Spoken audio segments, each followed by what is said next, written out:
What do you want to be when you grow up, Olivia? An astronaut. I want to be a fashion designer. A basketball player. I want to be an actor. A doctor. A teacher. A chef. An artist. What do you want to be when you grow up? A mermaid. Do you know what a computer programmer is? Yeah, no. No.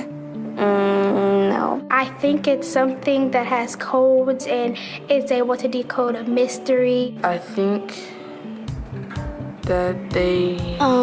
Wait, what? Computer programmer? No. Nowadays, just about everything requires some form of programming. So, what is it? Programming is basically explaining to a computer what you want it to do for you. When you're programming, you're teaching possibly the stupidest thing in the entire universe, a computer, how to do something. Programming is one of the only things in the world that you can do where you can sit down and just make something completely new from scratch, whatever you want. It's really not unlike kind of playing an instrument or something, or playing a sport. It starts out being very intimidating, but you kind of get the hang of it over time.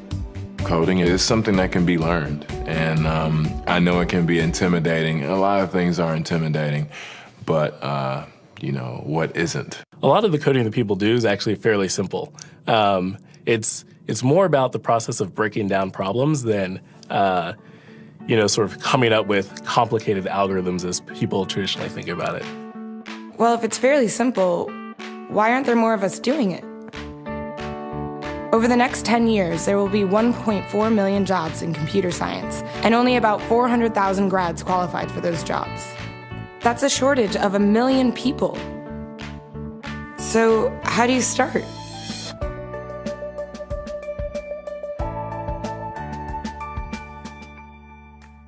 I was obsessed with maps when I was a kid, and cities specifically. So I taught myself how to program. I had a very clear goal of what I wanted to do, which is to see a map of the city on my screen and play with it. Put things on the map, move things around the map. See what was happening in the city, how it worked, how it lived, how it breathed. The best early thing was actually using software to decide when the classes in my school would meet, and that put me in a position to decide which girls were in my class. The first program I wrote asked things like, what's your favorite color? Or how old are you? I first learned how to make a green circle and a red square appear on the screen. The first time I actually had something come up and say, hello world, and I made a computer do that. It was just astonishing. When I finally learned a little bit of programming, that blank wall resolved into a bunch of doors, and you open them, and finally you start to open enough doors that the light comes in. And to me, a finished program is like a structure filled with light. All the corners are illuminated. You understand the structure of it. It's a really serene feeling to have completed that.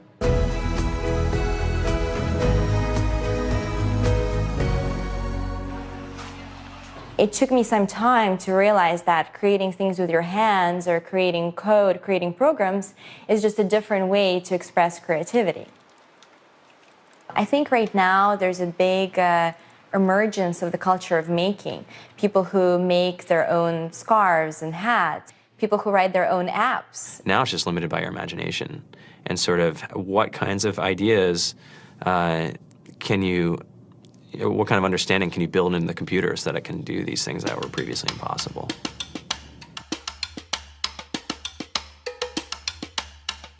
All great things are built in teams when you collaborate with other smart people. You're testing your ideas, you're stimulating each other. That's what makes us successful. It's not some flash of brilliance by somebody who then codes 24 hours a day for 3 weeks. It's what happened. The magic happens when we're all on the same page, collaborating and building something together. There's a much greater need in the world for engineers and people who can write code than there will ever be supply. And so we all live these very charmed lives. To get the very best people, we try to make the office as awesome as possible.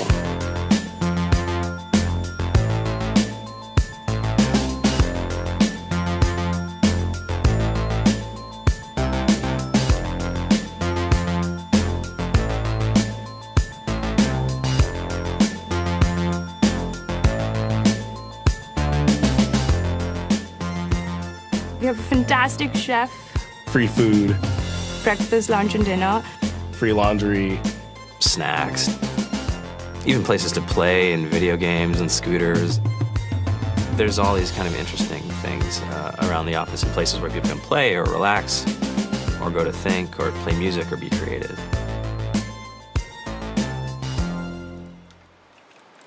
I went on the Bureau of Labor Statistics for the United States, and there's about a third of the pie that's all the things you would expect. It's, they're working in the government, they're working in typical technology jobs. But then, like, the rest of the pie, and it was the majority of the pie, just split down into these little teeny slices of every industry imaginable. And what it is, computers are everywhere. You want to work in agriculture? Do you want to work in entertainment? Do you want to work in manufacturing? It's just all over.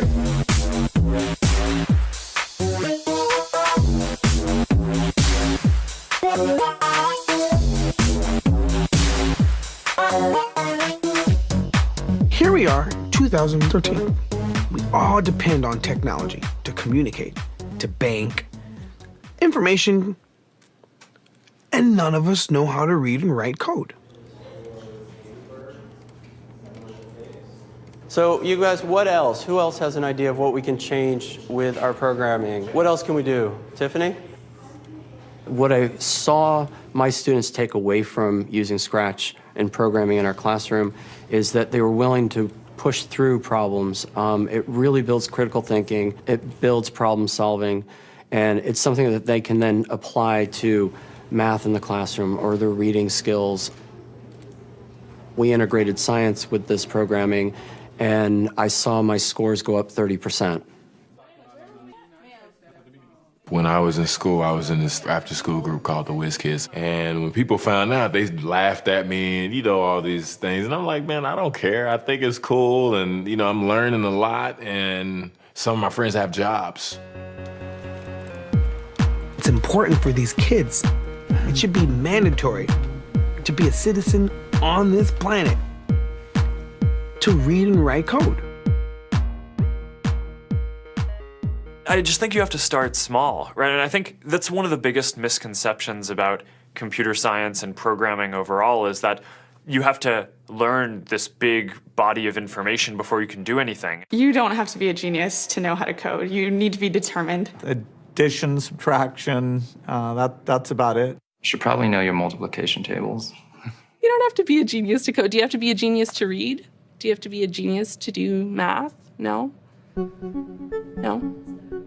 I think if someone had told me that software is really about humanity, that it's really about helping people by using computer technology, it would have changed my outlook a lot earlier. Whether you're trying to make a lot of money or whether you just want to change the world, computer programming is an incredibly empowering skill to learn. To be able to actually come up with an idea and then see it in your hands and then be able to press a button and have it be in millions of people's hands. I think we're the first generation in the world that's really ever had that kind of experience. The programmers of tomorrow are the wizards of the future. You're going to look like you have magic powers compared to everybody else. I think it's amazing. I think it's the closest thing we have to a superpower.